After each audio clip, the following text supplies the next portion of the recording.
दोस्तों, इस वीडियो में मैं आपको जानकारी दूंगा कक्षा 10वीं के अध्याय 5 प्रश्नावली 1 के ये चौथा प्रश्न है।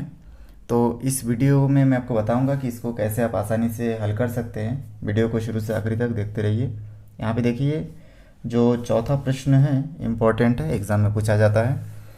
लिखा हुआ है, ये गायत्री एक खेत के धान की फसल को 12 दिन में काट लेती है। यदि उस फसल को महेश 9 दिन में काट सकता है तो बताइए दोनों मिलाकर उस फसल को कितने दिन में काट लेंगे। दोनों जो धान की फसल को काटते हैं तो किसी को 12 दिन लगता है और दूसरे को उसमें 9 दिन लगता है। दोनों मिलाकर अगर काटेंगे कितना दिन में काट लेंगे। तो सबसे पहले हम लोग एक दिन का ज्ञात कर लेते हैं। तो हम लोग यहाँ पे लिख सकते हैं गायत्री द्वारा एक दिन में काटा गया फसल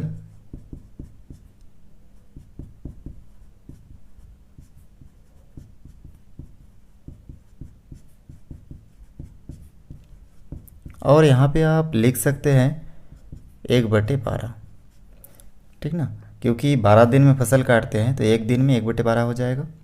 उसी प्रकार से 2 दिन काटा तो 2/12, मतलब 12 दिन के अंदर दूसरा दिन गया, तीसरा दिन गया, इसी प्रकार से एक दिन गया तो 1/12 टोटल। क्योंकि इसको 12 दिन लगा था तो एक दिन में उसको 1/12 दिन लगेगा, मतलब 12 दिन में से एक दिन उसको लगा है।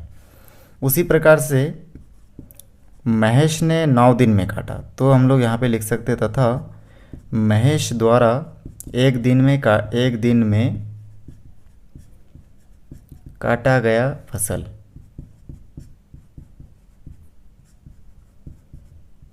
तो हम लोग यहाँ पे लिख सकते हैं 1/9, क्योंकि इसको 9 दिन लगा था महेश को, तो 9 दिन में से एक दिन, इसलिए 1/9 हम लोग लिख सकते हैं। तो एक एक दिन का हिसाब 1/12 और 1/9 है। अब गायत्री और महेश दोनों मिला के एक दिन में कितना फसल काटा था उसको हम लोग देख लेते हैं।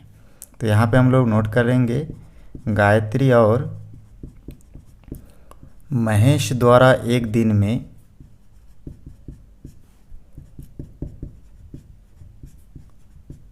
काटा गया फसल।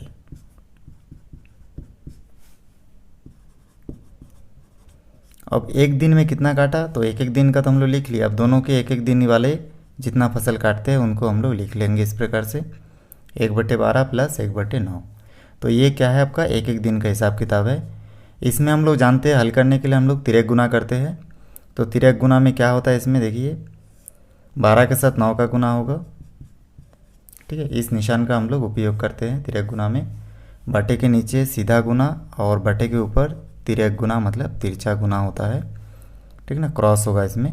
तो यहाँ पे हम लोग देख रहे हैं 1 के साथ 9 का मल्टीप्लाई करेंगे और उसी प्रकार से 1 के साथ 12 का मल्टीप्लाई होगा। और आगे सॉल्व करेंगे तो यहाँ पे 9 आएगा, यहाँ पे 12 आएगा और नीचे 12 × 9।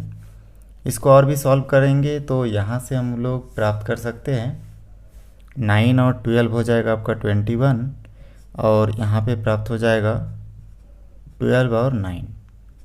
फिर यहाँ से देखिए हम लोग इसको और सरल करेंगे तो यहाँ से 21 के जगह पे लिख सकते हैं 3 × 7, 3 7 21, और यहाँ पे 12 × 9 लिख सकते हैं।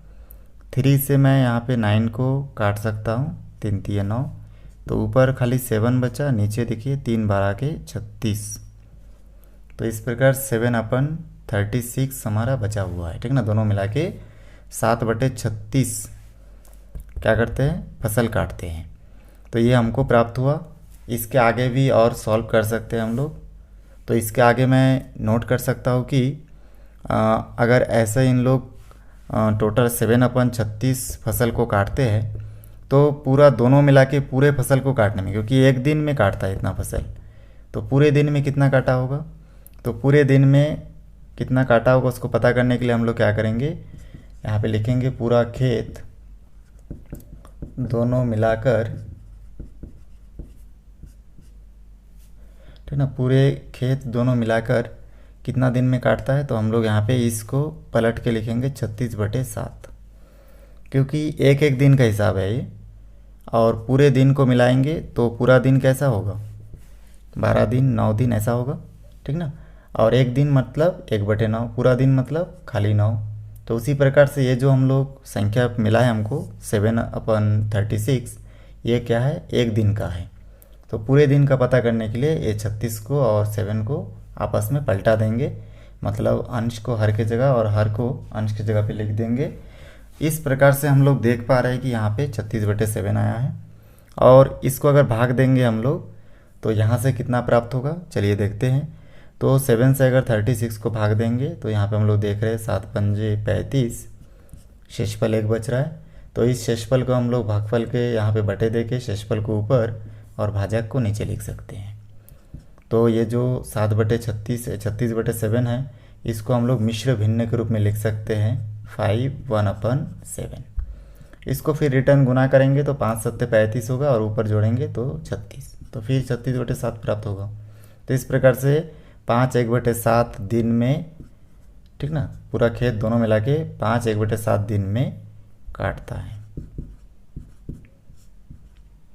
या फिर काट लेंगे। ठीक है, इन दोनों में से आप लिख सकते हैं काट लेंगे।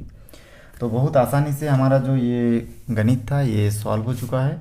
उम्मीद है दोस्तों आप लोगों को वीडियो समझ में आया होगा। इस वीडियो को शुरू से आखिरी तक देखने के लिए आप सभी का बहुत बहुत धन्यवाद।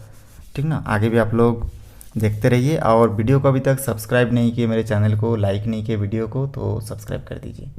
धन्यवाद दोस्तों। वीडियो अच्छा लगे तो लाइक करें, शेयर करें, सब्सक्राइब करें और बेल आइकन को भी प्रेस करें ताकि जब भी मैं कोई नया वीडियो बनाऊँ तो उसका नया अपडेट सबसे पहले आप तक पहुँचे। धन्यवाद।